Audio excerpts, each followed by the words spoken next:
Selamat pagi anak-anak, nama saya Andi Budaya, Namo Buddhaya. Jumpa lagi dengan Bapak pada pembelajaran agama Buddha pada hari ini.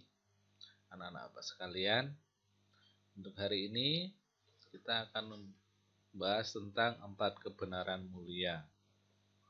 Apa itu empat kebenaran mulia? 4 kebenaran mulia adalah ajaran Buddha yang pertama kali disampaikan kepada 5 petapa. Ajaran ini disampaikan dalam khotbahnya yang disebut dengan Dhammacakkappavattana Sutta. Khotbah ini disampaikan di Taman Rusa Isipatana, tepatnya di kota Benares. 4 kebenaran ini merupakan ajaran pokok Buddha. Kebenaran-kebenaran yang dijelaskan Buddha dalam 4 kebenaran mulia ini adalah kebenaran yang terjadi dan dialami oleh setiap orang dan bahkan setiap makhluk hidup. Oleh karena itu, dengan memahami 4 kebenaran ini, diharapkan kamu dapat memahami dan menjalani hidup dengan baik, tidak berperilaku buruk yang bertentangan dengan Dhamma atau ajaran Buddha. Anak-anak Bapak sekalian, apa saja 4 kebenaran mulia? Buddha menjelaskan tentang 4 kebenaran mulia itu secara berurutan. Yang pertama itu adalah dukkha. Jadi 4 kebenaran mulia pertama adalah dukkha. Anak-anak Bapak sekalian, kebenaran yang pertama dalam kehidupan ini adalah semua makhluk termasuk manusia pasti mengalami dukkha. Jadi, apa itu dukkha? Dukkha artinya ketidakpuasan. Setiap orang tidak bisa lepas dari sakit, sedih, kecewa, tua, dan mati. Sakit, sedih, dan kecewa umumnya disebut sebagai penderitaan. Semua itu membuat orang tidak senang dan tidak puas alias menderita. Apakah ada di antara kamu yang tidak pernah sedih? Tentunya tidak. Yang tentunya tidak. Ya, hal itu menandakan bahwa dukkha adalah nyata dan nyata ada bersama kita. Oleh karena itu, ketika sakit datang, kita harus belajar menerima dan tidak bersedih berlebihan.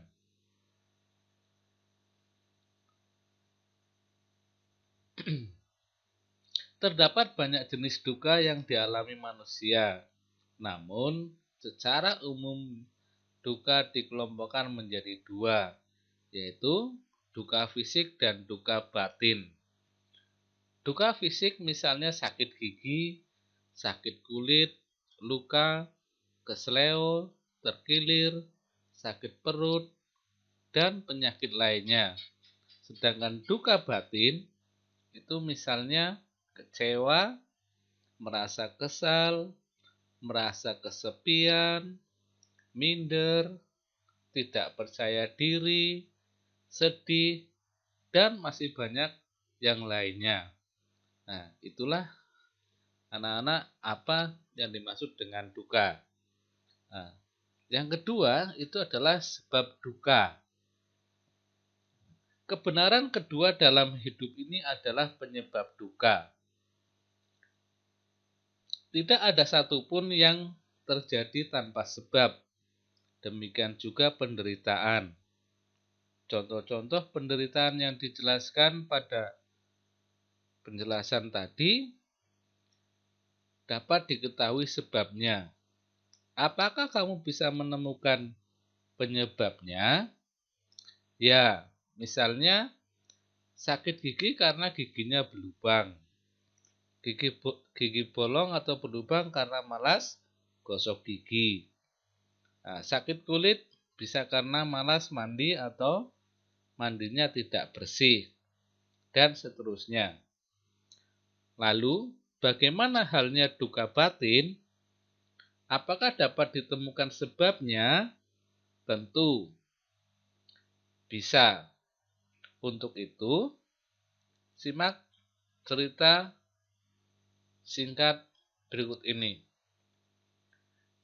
Pada setiap perayaan tahun baru, Adi biasanya mendapat angpau atau hadiah uang dari kedua orang tuanya. Uang hadiah tersebut biasanya berjumlah banyak. Setahun kemudian, hari yang ditunggu pun datang, yaitu perayaan tahun baru. Adi pun mempunyai keinginan berupa harapan mendapatkan uang yang banyak dari kedua orang tuanya. Tanpa sepengetahuan Adi, ternyata usaha orang tuanya sedang mengalami kesulitan, sehingga tidak mungkin memberikan hadiah tahun baru seperti biasanya. Orang tua Adi hanya bisa memberikan hadiah sedikit. Tentu hal ini membuat Adi tidak puas sehingga kecewa dan sedih. Sebaliknya, berbeda dengan Rudi yang tidak pernah berharap mendapatkan ini dan itu dari orang tuanya.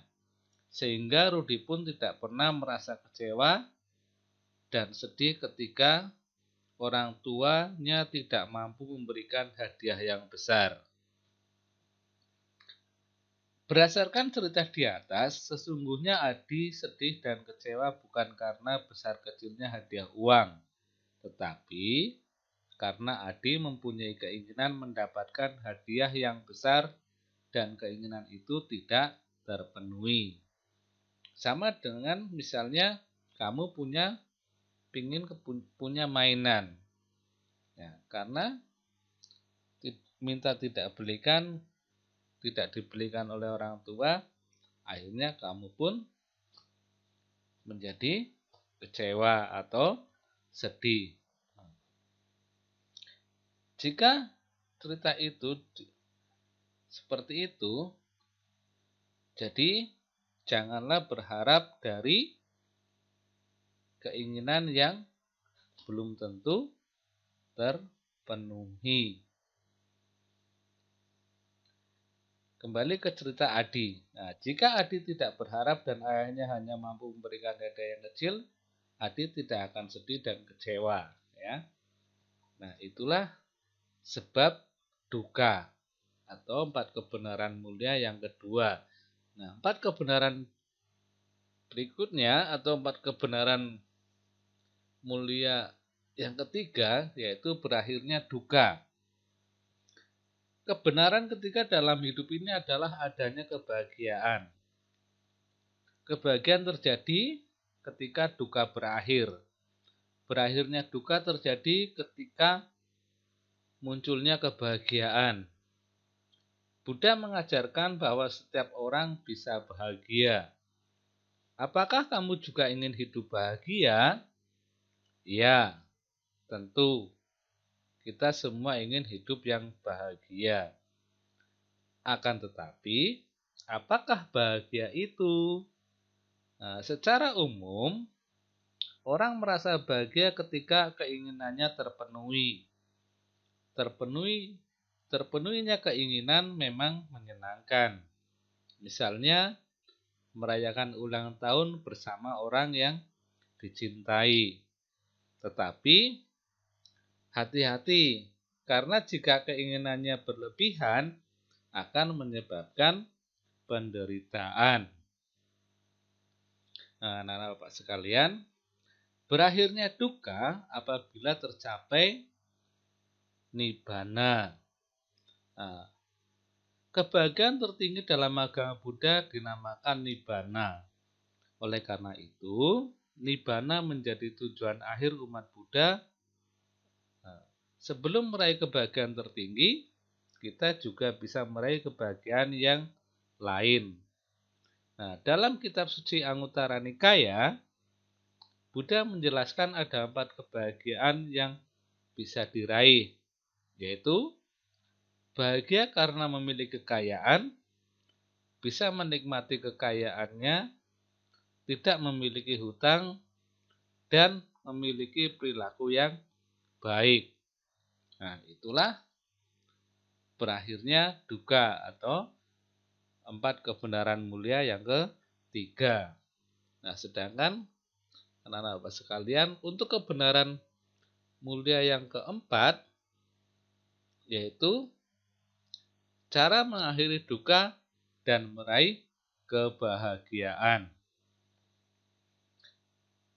Kebenaran keempat adalah ada cara untuk mengakhiri dukkha.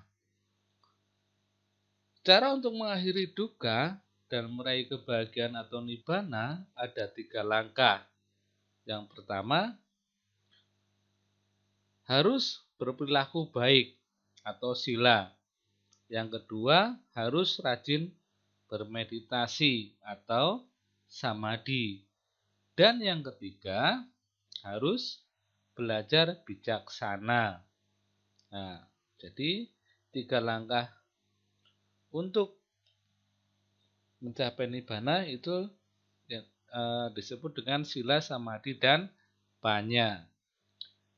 Berperilaku baik atau sila artinya dapat berkata benar, berbuat benar, dan memiliki mata pencaharian yang benar.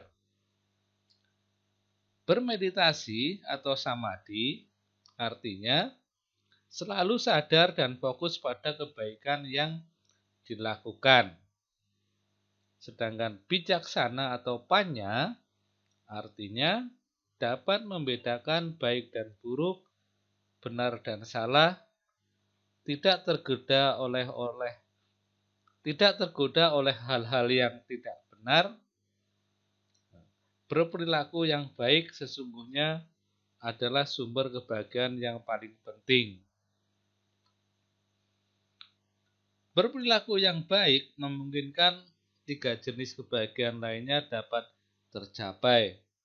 Memiliki uang dan harta, tetapi jika perilakunya buruk, uang dan harta akan sulit dicapai.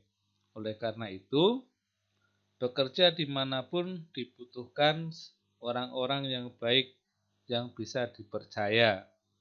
Demikian juga orang yang berperilaku baik akan dipercaya jika dia memerlukan hutang untuk mengatasi kesulitannya. Jadi, berhutang pun harus didukung oleh perilaku yang baik. Nah, anak-anak Bapak sekalian, rajin belajar adalah contoh cara hidup yang benar bagi seorang pelajar. Kenapa? Karena dengan rajin belajar, kesulitan bisa diatasi. Jika rajin belajar, setiap orang bisa berprestasi. Ramah, tamah, dan tidak sombong adalah cara hidup benar agar memiliki banyak teman. Menjaga kebersihan badan serta pakaian adalah cara hidup benar agar memiliki kesehatan yang baik, dan lain sebagainya. Kalian dapat menemukannya sendiri nantinya.